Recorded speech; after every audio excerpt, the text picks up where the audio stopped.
क्या आप जानते हैं कि जब भारत ने पहलगाम हमले के बाद ऑपरेशन सिंदूर चलाया था, तब एक देश ऐसा था जो पाकिस्तान के साथ खड़ा हो गया है। हाँ, मैं बात कर रहा हूं यहां पर टर्की की। राष्ट्रपति अर्दोगन ने क्या कहा? पाकिस्तान के लोग मेरे भाई हैं, मैं उनके लिए अल्लाह से दुआ करता हूं। लेकिन क्या आप जानते हैं कि इस दुश्मनी की जड़ें इतिहास में कितनी गहरी हैं? सुनिए इस कहानी को, जहां एक देश दूसरे देश के साथ खड़ा हो जाता है, जहां राजनीति का हर मोड़ एक नई साजिश छिपाए रखता है, यहां हर देश अपना एक स्वार्थ रखता है। जय हिंद दोस्तों, मैं हूं हीरा परिहार और आप देख रहे हैं देशभक्ति डायलॉग। अगर आप चैनल पर नए हैं तो चैनल को जरूर सब्सक्राइब करें और वीडियो को लाइक व शेयर करना ना भूलें। दोस्तों, आज हम जानेंगे वो कहानी जिसने भारत और तुर्की के रिश्तों को दशकों से प्रभावित किया हुआ है, और समझेंगे वो कारण जिनकी वजह से हमारे इस पड़ोसी मुल्क का साथ तुर्की हमेशा देता आया है। सबसे पहले समझते हैं वो मुख्य कारण जिनकी वजह से तुर्की हमेशा पाकिस्तान का समर्थन करता आ रहा है। तुर्की के राष्ट्रपति रजब तैयब अर्दोगन क्या चाहते हैं? वो खुद को आधुनिक खलीफा के रूप में यहाँ पर स्थापित करना चाहते हैं। उनका सपना यहाँ पर यह है कि तुर्की एक बार फिर यहाँ पर इस्लामिक दुनिया का अगुवा बने, और इसमें पाकिस्तान उसका साथ देता है। 2016 सत्र के तुर्की विद्रोह को याद करें जरा। उस समय अर्दोगन ने भारत से क्या मांगा था? उसने कहा था फतहुल्लाह गुलान के संगठनों को भारत में बंद करो। लेकिन भारत ने क्या किया? इनकार कर दिया। बस यहीं से अर्दोगन ने कश्मीर के मुद्दे को यहाँ पर अंतर्राष्ट्रीय मंचों पर उठाना शुरू कर दिया।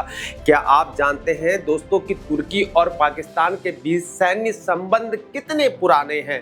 शीत युद्ध के दौरान दोनों देश सेंटो यानी कि सेंट्रल ट्रीटी ऑर्गेनाइजेशन जैसे गठबंधनों में ये साथ थे, जिससे उनका सैन्य सहयोग और गहरा होता चला गया।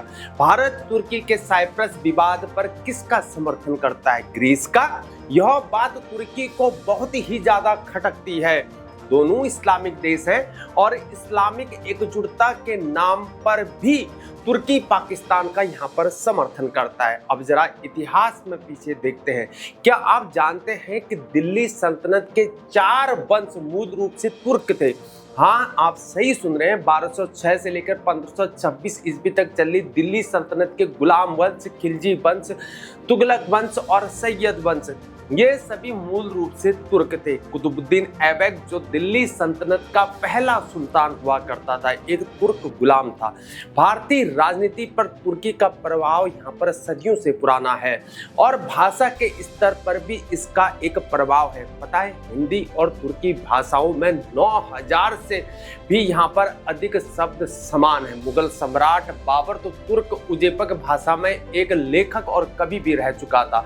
लेकिन इतिहास में एक और कहानी है मेरे दोस्तों, 11वीं सदी की, जब एक तुर्क सेनापति सालार मसूद इस्लाम फैलाने के लिए यहाँ पर भारत आया था। उत्तर प्रदेश के बहराइच में राजा सोहेल देव ने 1034 ईस्वी में उसे हराया था और मार डाला था। इस कहानी का जिक्र यहाँ पर 17वीं शताब्दी की फारसी किताब मिरात-ए-मसूदी में मिलता है।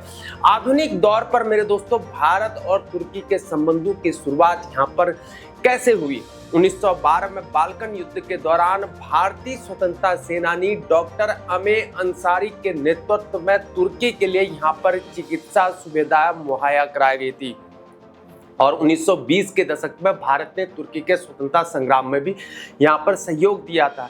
क्या आप जानते हैं दोस्तों कि महात्मा गांधी ने भी यहाँ पर प्रथम विश्व युद्ध के बाद तुर्की पर हुए अन्याय के खिलाफ यहाँ पर आवाजें उठाई थी, और जब यहाँ पर 15 अगस्त 1947 को भारत यहाँ पर स्वतंत्र हुआ तो तुर्की ने तुरंत भारत को यहाँ पर मान्यता दे दी थी।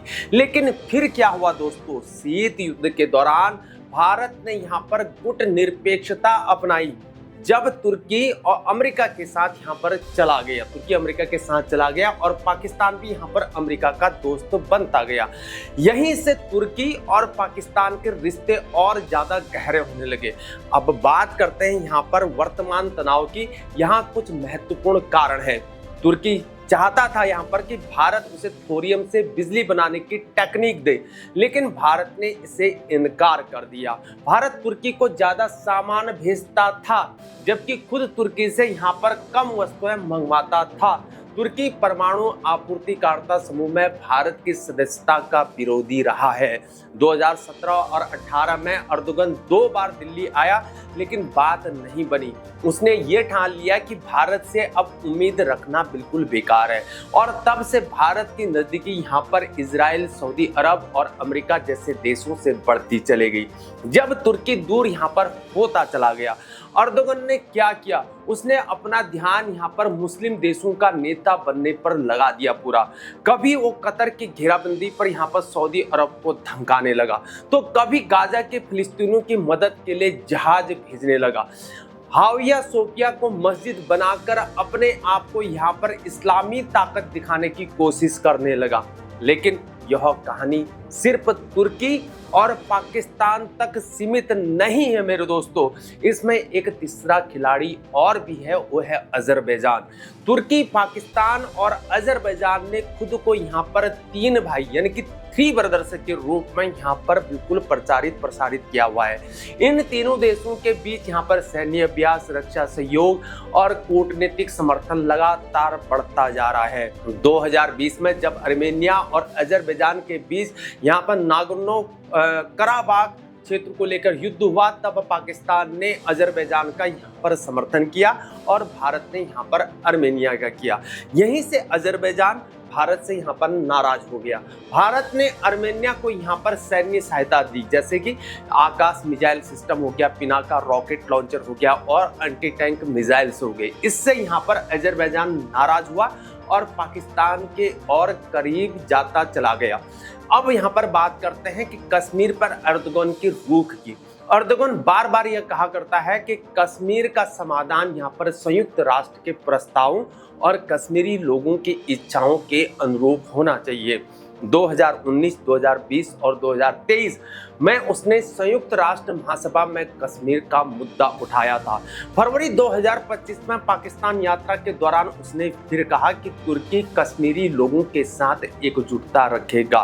भारत ने इस पर कहा कि कश्मीर यहाँ पर हमारा आंतरिक मामला है, किसी भी तीसरे देश का हस्तक्षेप यहाँ पर बिल्कुल भी अस्वीकार्य है।